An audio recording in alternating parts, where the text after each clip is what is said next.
Sa lahat ng ating mga kapatid, mga kaibigan, mga kababayan, na laging nakikinig sa pamahayag na ito ng Iglesia ng Diyos na Buhay kay Kristo Jesus, kapayapanawa ang sumaating lahat.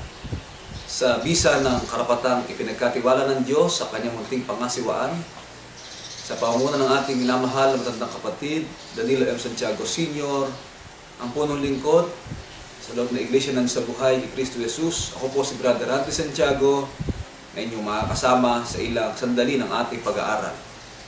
May ganito pong pahayag at inyong pong pakinggan ang paksang diwa ng ating pag-aaralan. Ang mahalagang bagay na kailangang matutunan ng mga lingkod ng Diyos sa Iglesia ng Diyos na Buhay upang mapanatag sa lakad ng buhay. Ang mahalaga po sa lakad ng buhay ay ang kapanatagan. Ano man ang narating mo sa buhay na ito, estado ng iyong kalagayan, uri ng iyong paubuhay, kung wala naman pong kapanatagan ay wala rin pong halaga o kasaysayan. Kaya ang mahalaga sa buhay ay ang mapanatag sa lakad ng buhay. Ngunit kinakailangan po yung matutunan kung alin po yung mahalagang bagay na kinakailangan nating maunawaan. Ang mga apostol at maging ang ating Panginoon Kristo ay nagtuturo upang ang tao po ay magkaroon ng panatag na lakad ng buhay. At alin po ba ang mahalagang bagay na dapat matutunan ng mga lingkod ng Diyos upang mapanatag sa lakad ng buhay? Ganito po ang paliwanag ni Apostol Pablo sa isang talata ng Biblia.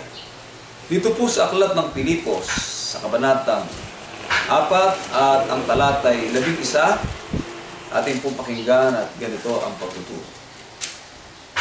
Hindi sa sinasabi ko ang tungkol sa kailangan, sapagkat aking natutuhan ang masiyahan sa anumang kalagayang aking kinaroroonan. Hindi ka sa sinasabi ko ang tungkol sa kailangan, sapagkat ang tao po ay hindi mauubusan ng kailangan o tinatawag na naisin sa buhay na ito. Ang tao po ay walang pagkasyahan sa mga bagay kung ang iisipin ay kailangan.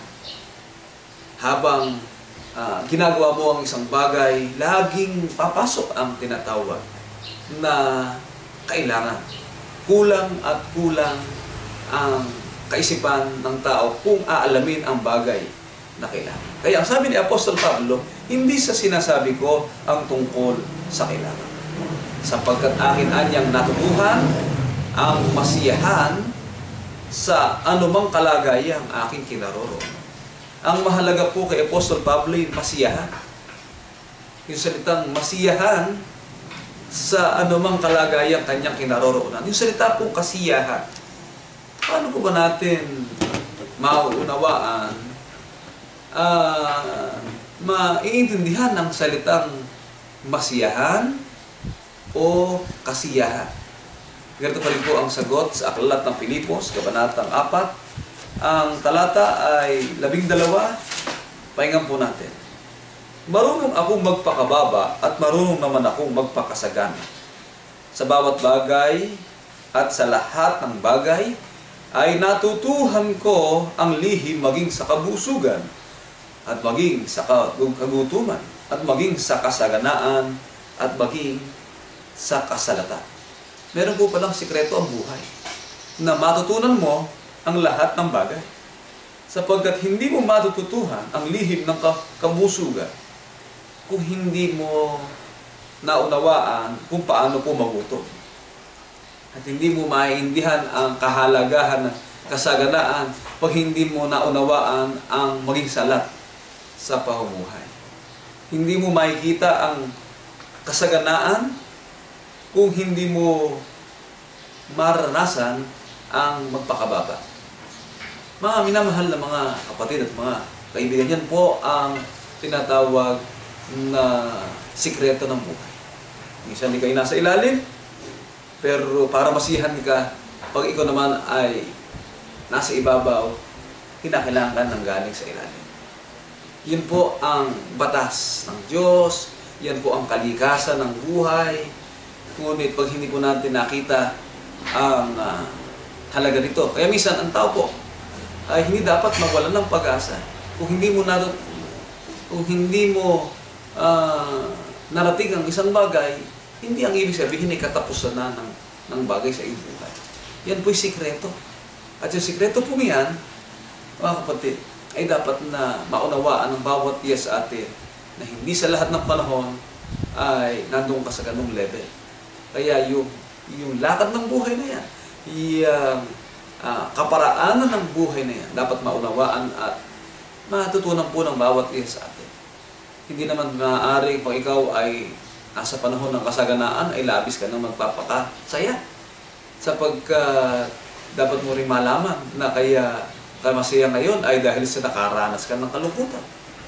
Kaya ka nakararanas ng kabusugan ngayon sapagkat galing ka sa pagkauhaw o pagkagutom.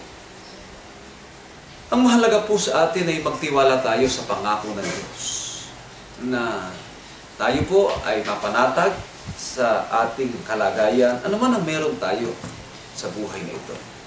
Ganito po ang pahayag pa rin sa aklat ng Ebreo, Kabanatang 13, ang talatay 5 at ating po pakinggan.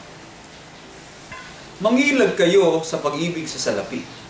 Magkasya kayo sa inyong tinatangkilik, sapagkat siya rin ang nagsabi sa anumang paraan ay hindi kita papagkukulangin, sa anumang paraan ay hindi kita pababayaan.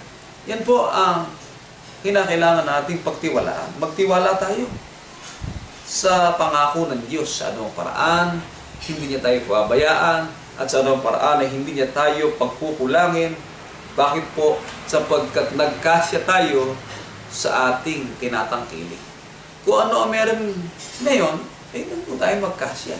Kaya po yung salitang kasiyahan, galing po sa salitang kasya. Sapagkat ang tao po na hindi siya nagkakasya, kung ano ang meron siya ngayon, hindi po siya nasisiyahan. Katulad po ng mga taong nahilig sa pag-ibig sa salapi. Ang tao po, maraming mayaman na. Bakit pa nagnanakaw? At ang parang po ng pagnanakaw ay mataas na uri ng nakaw. Hacking, gumagay po sila ng money laundering, pero mayaman na po yun. Hundreds of millions of dollars ang kanilang salapi sa bangko, pero hindi pa rin po natutuwa, hindi pa rin sila nagkakasya, hindi pa rin sila nasisiyahan, sapagkat sila po mga taong umibig sa pag-ibig sa salapi. Hindi po dapat ang tao umibig sa salapi. Ang salapi ay panagot sa pangangailangan. At dahil sa nasagutan ng iyong pangangailangan, sapagkat yun lang ang naabot ng budget mo, ng iyong tinatangkilik, dapat po na ang tao po'y masiyahan sapagkat siya'y nagkasya. Mga kapatid. Pinakikita po dito ang kalagayan ng buhay ng bawat tao sa buhay na ito. Higit sa lahat sa buhay ng mga lingkod ng Diyos. Sapagkat sa panahon ng pagtuturo ng ating Panginoon Kristo, sa panahon na sila'y nag-aaralan, sabihin na po natin isang klase ministerial ng mga alagad tungkol sa pagtuturo ng Panginoon Kristo sa kanyang mga mangaral na kasama sa gawaing pangasiwa sa mga kapatid sa loob ng Iglesia ng Sabuhay. Tungkol po sa lakad ng buhay, ano po ang itinuro ng ating Panginoon Kristo? Mateo 5:1, 6:25 hanggang 23, ganito po ang ating masisiguro, mga kapatid. At pagkakita sa mga karamihan ay umahon siya sa bundok. At pagkaupo niya ay nagsilapit sa kanya ang kanyang mga alagad at binukan niya ang kanyang bibig at tinuruan sila na sinasabi. Ano po yung sinasabi ng ating Panginoon Kristo? Kaya nga sinasabi ko sa inyo, huwag kayong mga balisa sa inyong pamumuhay. Kung ano baga ang inyong kakanin o kung ano ang inyong iinumin. Kahit ang sa inyong katawan, kung ano ang inyong daraptin. Hindi baga mahigit ang buhay kaysa pagkain at ang katawan kaysa pananamit? Masdan ninyo ang mga ibon sa langit na hindi sila naghahasik, ni nagsisigapas, ni nagtitipon man sa mga habangan, at sila'y pinakakain ng inyong Ama sa kalangitan. Hindi baga lalo higit ang halaga ninyo kaysa kanila? At alin sa inyo ang sa pagkabalisa ay makapagdaragdag ng isang siko sa sukat ng kanyang buhay? At tungkol sa pananamit, bakit kayo nang nababalisa? Wariin ninyo ang mga liryo sa parang kung paano nagsisilaki. Hindi na nagpapagal, hindi na nagsusulit man. Gayun may sinasabi ko sa inyo na kahit si Solomon man sa kanyang kaluwalhatian niya, sa buong kaluwalhatian niya ay hindi nakapaggayak ng gaya ng isa sa mga ito. Ngunit kung pinararamtan ng Diyos ng ganito ang damo sa parang na ngayon ay buhay at sa kinabukasan ay ginagatong sa kalan, hindi baga lalong-lalo na kayong pararamtan niya o kayong mga kakaunti ang pananampalataya? Kaya huwag kayong mga balisa na magsasabi ano ang aming kakanin o ano ang aming iinumin o ano ang aming daramtin. Sapagkat ang lahat ng mga bagay na ito'y siyang pinaghahanap ng mga hintil. Yamang talastas ng inyong Ama sa kalangitan na kinakailangan ninyo ang lahat ng mga bagay na ito. At dapat hanapin muna ninyo ang kanyang kaharian at ang kanyang katwiran. At ang lahat ng mga bagay na ito'y pawang idaragdag sa inyo. Tinuro po ng ating Panginoon Kristo, huwag mga balisa sa buhay. Sapagkat kung ang tao po'y mababalisa sa buhay, mahihiwalay po siya sa katwiran. Eh, ang mga ipon ni hindi naman nag-iipon. Hindi naman po tayo ipon. Ang ibig sabihin, ang tao may kakayahang mag-ipon. Ang tao po'y may kakayahang mag-isip. Ang tao po ay binigyan ng Diyos ng dunong at kakayahan para humanap na ikabubuhay. Eh, bakit po tayo mababalisa? Kaya yan ang pagtuturo ng ating Panginoong Kristo. Kaya baya ang araw ng bukas ang mabalisa sa kanyang sarili. Yan po ang kanyang sabi. Kaya huwag ninyong ikabalisa ang sa araw ng bukas. Sapagkat ang araw ng bukas ay mababalisa sa kanyang sarili, sukat na sa kaarawan ng kanyang kasama. Kaya ang lagi po nating isipin ay kung ano ang ngayon. Ngayon, may lakas tayo. Gawin natin ang nararapat. Mga kapatid, magsikap po tayo. Huwag tayo mabalisa sa bukas. Ang gawin natin ay kung ano ang ngayon. Kung ano ang magagawa natin ngayon. Sapagkat ang ngayon po'y karugtong ng bukas. Kung ang iintindihin mo, yung bukas. Paano ikayo? Ano ang mangyayari sa atin bukas? Hindi po natin alam ang bukas. Mga kapatid, hindi po ipinakikita dito ng ating Panginoon Kristo na bahala na ang bukas. Hindi po na sinasabi na gano'n hindi po niya sinasabi na huwag natin kabalista ang araw bukas. At hindi lang po sinasabi na come what may. Hindi po naman gano'n. Ang ibig sabihin po ba kung ikaw ay parang si Juan Tamad, maghihintay sa tinatawag na pagbagsak ng bayabas. Sasabihin mo, kung talagang ako'y mabubuhay, ibabagsak ang bayabas sa aking ibig. Hindi po ganon. Ang ibon nga hindi naman inininde bukas. Pero paglipad po nila, sa kinaumagahan, may dala-dala silang konting pagkain sa kanilang inakain. Nabubuhay ang kanilang inakain. Sa bahay, nakapagkatayo sila ng bahay. Sa magitan lang ng kanilang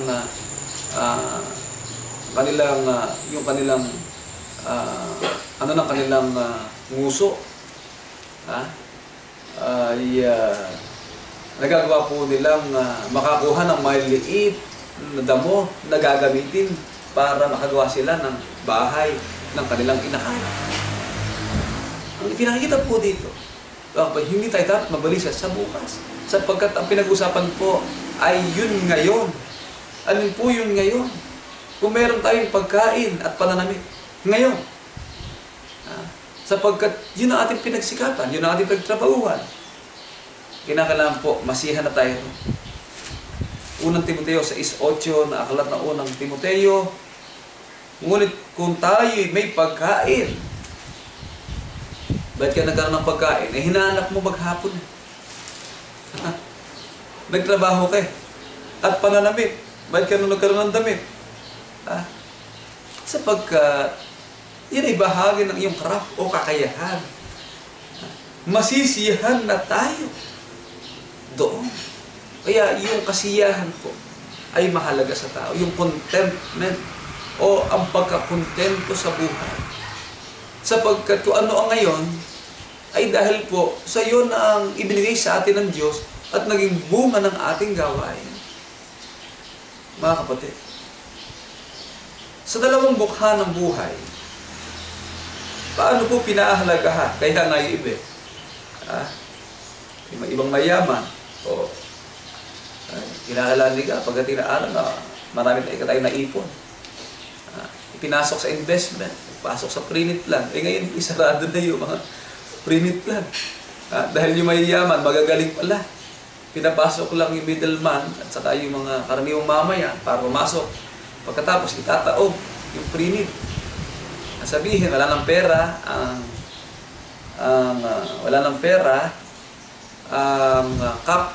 cap lands, sapagkat bumagsak daw, cap.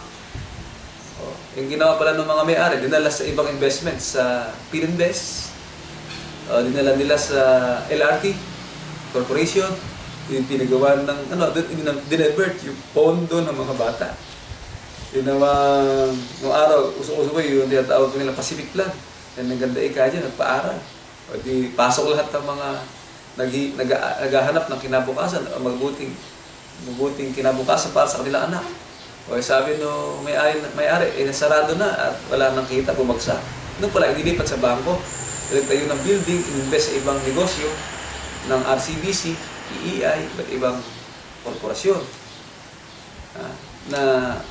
Paano bumagsak? Ang ginagawa pala, hindi na divert. Pababagsakin mo isang kumpanya, kung hiwalay na kumpanya yung sister company, nililipat lang sa sister company. Dahil sa pag-ibig sa salapi ng ibang mayama, marami rin silang nalinlang. Anong pinag-usapan po doon? Yung pag-ibig sa salapi ay marami rin naapektuhan sa mga tao po ang inaasahan ay mabuting kinabukasan para sa kinabukasan. Sa dalawang mukha ng buhay, paano po pinahalagahan ni Propeta Solomon ang kayamanan sa langit? Ito po ang higit na dapat na pag-ukulan ng pansin ng tao. Kawikaan 13:7, basahin po na. May nagpapakayaman, gayon may walang anuman. May nagpapakadukha, gayon may malaking kayamanan. Kaya maigi po ang mayaman sa espiritu kahit dukha sa buhay na ito. May nagpapakadukha, gayon man ikay may malaking kayamanan. May nagpapakayaman, gayon may walang anuman. Bakit? Mapasayo man daw ang buong sanglibutan. Mapahamak naman ang iyong buhay. Ano po ang saysay? Kaya po, ang kayamanan sa lupa, malaki po ang dulot na panganib niyan sa buhay ng isang tao. Sa 9 hanggang 10 na aklat ng unang Timoteo, pakinggan po natin at ganito nakasulat. Dadapat ang mga nagsisipagnasang yumaman ay nangahuhulog sa tukso at sa silo at sa maraming mga pitang hangal at nakasasama na siyang naglulubog sa mga tao sa kapahamakan at kamatayan. Sapagkat ang pag-ibig sa salapi ay ugat ng lahat ng uri ng kasamaan na sa pagnanasa ng iba ay nangasinsay sa pananampalataya at tinuhog ang kanilang sarili ng maraming mga kalumbayan. Dahilan po ng pagkasinsay sa pananampalataya ang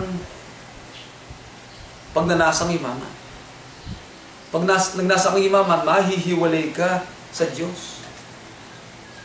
Kapatid, halimbawa, ako ay gusto ko maging politiko. Pag naging politiko ka, ang inisip mo pagyaman, mahihiwalay ka sa Diyos. Bakit? Kaya po ang politika sa Pilipinas, napakadumi po.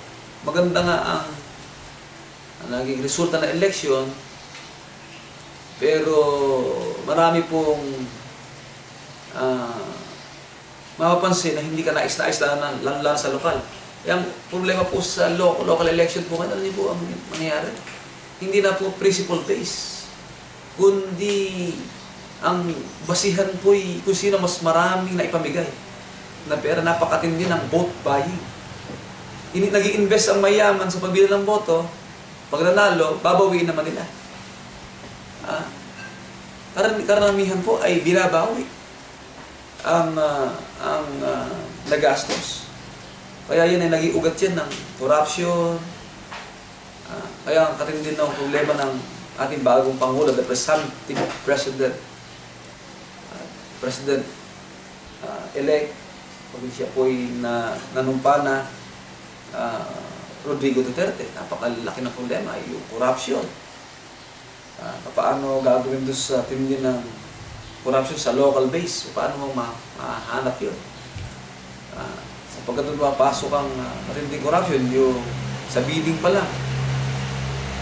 Talagang yan po ay kung yun ay mabawasan, pero hindi po mawawala. Kahit sa bansa. Sinasabi lang Communist China, na isang malaking bansa na may matinding batas tungkol sa corruption. Napakatindi ng corruption. Kaya itong kamakailan po, yung Panama Paper, sino-sino may mga account doon, offshore account, David Cameron. Nililipat sa ibang bansa yung mga income para hindi makapagbayad ng buwis. Kasi tatanungin saan ang galing yung kita na yan. Yung daang milyon, dolyar o pounds na kinikita, saan ang galing yan? Ang sahod ko lang. Ang sahod lang ng presidente, 100,000 lang. Kaya, yan? Yung po, naging ugat ng lahat ng uri ng kasama. Kaya may digmaan na. Yung digmaan, kahit lang sa Mindanao, hindi mo ba issue yan ng ng problema rin. Pupugot ng ulo dahil hindi nagbayad ng 100,000,000. Napakadali, kikidnap ka lang, may kapalit na agad. Yan naman ay tinotolerate din ng mga politician. Minsan sangkot po ang military. Kaya yan pong kasama ang yan, hindi na po yan mawawala. Huwag nang umasa, lalo na ang mga kapatid sa usaping pananampalataya na mababago pa ang lakad ng buhay. Lakad ng sanglibutan. Lakad ng paghahangad sa kayamanan. Hindi na po mababago yan. Dadat na po yan ng ating Panginoon sa Kristo sa araw ng paghuhukom. Iyang gulo ng daigdig. Mga kapatid. Kaya ang payo po ni Apostol Pablo tungkol sa mga kapatid, ito po ang maliwanag. 6:17 hanggang 18, hanggang 19, ang mayayaman sa sanlibutang ito, pagbilinan mo na huwag magsipagmataas ng pag-iisip. Huwag umasa sa mga kayamanang di nananatili. Bakit? Pagpatay ka na, wala na rin yung yaman na yan. Kundi sa Diyos na siya nagbibigay sa ating sagana ng lahat ng mga bagay upang ating ikagala. Na sila'y magsigawa ng mabuti, na sila'y magsiyaman sa mabubuting gawa, na sila'y maging handa sa pamimigay, maibigin sa pamamahagi, na magtipon sa kanilang sarili ng isang mabuting kinasasaligan para sa panahong darating upang sila'y makapanangan sa buhay na tunay na buhay. Kaya ang payo ni Apostol Pablo tungkol sa mga kapatid na mayaman, huwag umasa po sa mga kayamanan. Kailangan gugulin mo yung panahon mo at kakayahan mo na hindi sa mataas na pag-iisip, kundi sa pamamagitan ng saganang pagbibigay, sa pamamagitan ng pag-ibig sa pamamahagi. Kaya kung tutusin po, sa China, malaki din ang problema. Yun, hindi po balanse ang tao doon. Super rich, super poor. Ganyan din po nangyayari sa Pilipinas. Yung pagitan ng mayaman at mahirap, malaki agwat. Kakaunti po ang pinakamalaki dito sa Southeast Asia, bagamat sinasabi po ng Pilipinas ay the bright star, Asia's bright star. Pero hindi pa rin po nagniningning ang kanyang kalagayan. Mataas tayo sa larangan economics dahil sa may mga mataas na foreign reserve, pero hindi po nararamdaman niya ng mahihirap. Sapagkat napakalaki ng porsyento ng mga mahihirap.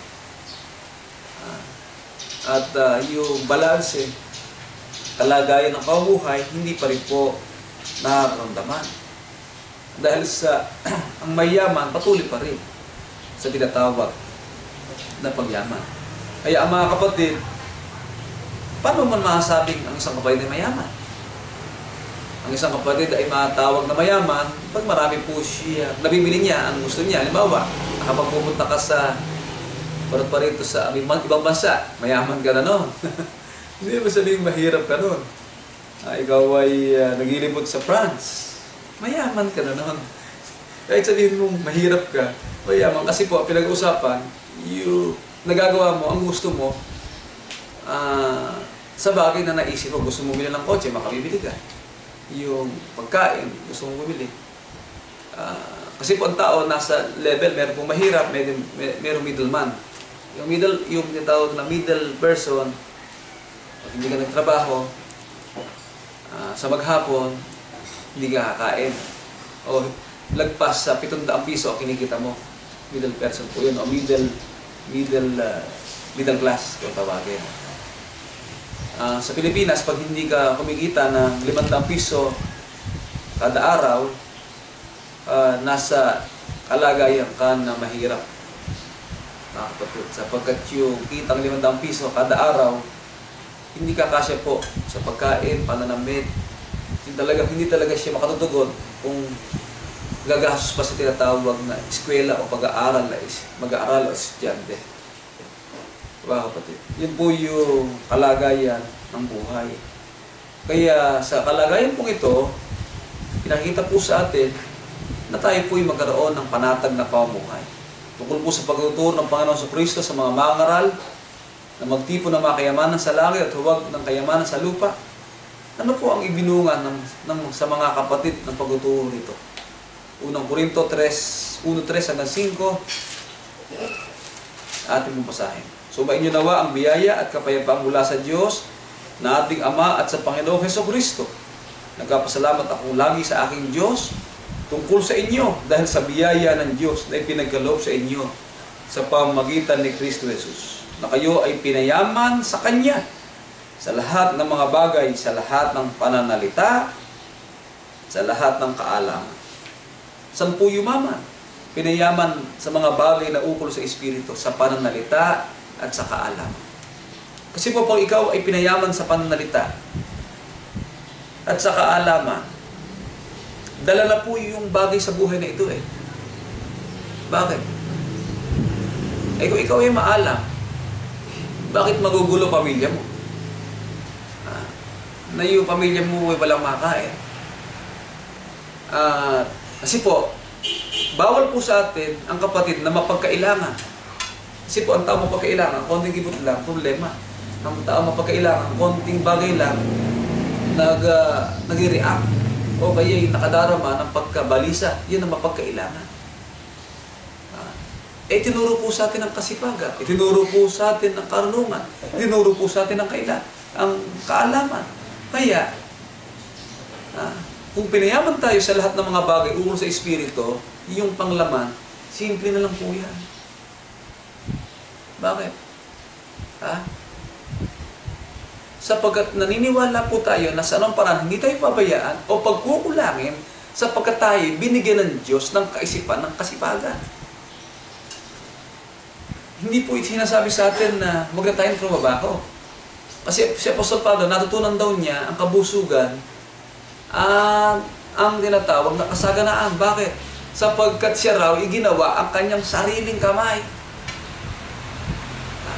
Nangangaral po siya, pero meron siyang tent making. Gumawa siya ng tolda. At yung pag siya ay nangangaral, bahagi na, pag napadala sa palengke, dinideliver niya yung tolda ng kanyang ginawa. Meron siyang craft, business, na pang sarili, natutugon naman sa kanyang pangangailangan. Kapatid, kaya tayo po sa loob ng iglesia, ganun din ang ating gagawin. Mas priority natin ang Espiritu, pero iniya-apply natin ang ating buhay at ang ating natutunan sa application ng ating pamumuhay. Sabi ng Biblia, ang mga babae raw, huwag mapaghatid dumapit. Gawa ang kanilang sariling kamay. Lumayo sa tinatawag na parot-parito sa bahay-bahay. Igawa sa sariling tahanan. Kung ikaw ay gagawa sa sariling tahanan, magkakaroon ka ng industriya sa iyong sariling tahanan. Mga kapatid, yun po ang ating naunawaan. Kaya, ang ating kasiyahan ay sa kabanalang may malaking pakinabang sa isa-is na aklat ng unang Timoteo, ating pong basahin. Datapot ang kabanalan na may kasiyahan ay may malaking kapakinabangan. Kaya yung malaking pakinabang, ng kabanalang may kasiyahan, malaking pakinabang. Sapagkat ang kabanalan, sabi ng kasulatan, ay pinakikinabangan hindi lamang sa buhay na ito, kundi higit sa lahat sa buhay na darating. Kaya ang kabanalang may kasiyahan, malaking kapakinabangan. Pinakikinabangan hindi lamang sa buhay na ito, kundi higit sa lahat sa darating. Sa buhay na darating. Kaya mga kapatid, tayo po'y tinawag na mga anak ng Diyos sa buhay. Walang anak ng Diyos sa buhay na magugutom. Walang anak ng Diyos sa buhay na makapariwara. Walang anak ng Diyos sa buhay na magiging miserable ang buhay. Sa buhay na ito. Yan po ang ating pananampalataya. Ngayon, kung tayo po'y mag-iisip ng totoong matayon, hindi mo gagamitin ng application ng kaalaman. Mangyayari po sa atin ay magiging, ang tawag po doon ay, hindi tayo makontento sa buhay. Bira ka ng bira, tira ka ng tira. Ubus biyaya. Ang ibig sabihin, sabi ka ng Diyos Mayroon tayong pagkain pananamit, masiyahan na tayo. O di, ubusin na ika natin yung pagkain na yan. Ano po yung sabihin nun? Kung ano yung kakain mo, yun lang nakaukol sa'yo. Kung may labis. Kasi nga, yung cycle, hindi ka titigil Yung araw na ito, pagkatrabahuhan mo, at yun naman, pakikinabangan mo kinabukasan. Kinabukasan, yun na naman ang gagawin mo. Sisikap ka uli. Hindi ka titigil. Sapagkat ang paggawa ng mabuti, sabi ng kasulatan, paggawa ng mabuti, pag-abuloy, huwag rin yung kailimutan. Paano kung makapag-aabuloy? Hindi ka naghanap na ikabubuhay. Hihingin mo sa kapitbahay mo, pang-aabuloy. Mga kapatid, pinakikita lamang po dito, yung priority po natin, mga bagay na ukol sa Espiritu. At mga bagay na ukol sa Espiritu, na i-apply po yan sa ating pamumuhay at sa ating pagdadala ng buhay sa buhay na ito. 25-26 na aklat ng Roma, tayo po yung mga anak ng Diyos. Mga kapatid, at ang mga anak ng Diyos, marapat lamang na tayo tawagin mga anak ng Diyos sa buhay, sapagkat tayo po'y pinapatnubayan at binibigyan ng Diyos ng kabanalang may malaking pakinabang. Kung talata po na ating pag-aaral, ganito po ang pahayag. Gaya naman ang sinasabi niya sa aklat ni Oseas, tatawagin kong aking bayan na hindi ko dating bayan at iniibig na hindi dating iniibig. At mangyayari na sa dakong pinagsabihan sa kanila kayo hindi ko bayan, ay diyan sila tatawaging mga anak ng Diyos na buhay. Ang bayan po ng Diyos ay bayang iniibig. Bayang pag-aaring sarili ng Diyos. Bayang marangal. Bayang pinag-ukulan ng Diyos ng biyaya at kasaganahan. Mga kapatid, ng pananalita at kaalaman ng mga bagay na ukol sa Espiritu. Tinuro po sa atin na huwag tayong mabalisa sa kinabukasan. Sa pag-itinuro din po sa atin, tayo makontento kung ano ang meron tayo. At itinuro din po sa atin, mga kapatid, ang halimbawa ng ibon, hindi po nag-iipon. Pero pagdating sa umagay, iginagalaw ang kanyang pakpak, naghahanap na ikabubuhay. Mga kapatid, tinuro po sa atin ang karunungan at lihim ng kabusugan. Ang lihim ng kabusugan, kinakailangan magtrabaho ka para, ang lihim ng kagutuman ay madali. Magtrabaho ka para kumain ka. Sabi ng kasulatan, ang ayaw gumawa ay huwag namang kumain. Kaya meron pong tao, ginugutom nga kami. Ireklamo sa buhay, kami kay ginugutom. Paano kang hindi magugutom? Ayaw mong lumabas ng bahay. Sa labas ng bahay, daming damo. Anong damo? Lahat ng sariwang damo. Sariwang kamote. Sariwang, pipitasin mo na lang. Mag-ikot ka lang. Baligibot ng bahay mo. Na makikita mo ang pagkain. Yung papaya. Nagkakabulok lang ang saging. Paano hindi ka magugutom? Kami kay ginugutom. Ha? Kaya paano ka magugutom? Ayaw mo gumalaw. Ayaw mo lumabas ng bahay. Ayaw magtrabaho. Mga kapatid, hindi po yun ang katwiran. Katwiran po, mga kapatid, mapanatag tayo sa lakad ng buhay. Makita po natin yung diskarte. At asan po yung diskarte? Nandun po sa sikreto ng buhay. Yung lihim ng kagutuman at lihim ng kabusugan. Sa pangalan po natin, minamahal na matandang kapatid, Danilo M. Santiago Sr. Ako po si Brother Randy Santiago. Hanggang sa muli ng ating pag-aaral sa tuwid-tuwinan ng ating pagtalakay. Maraming salamat.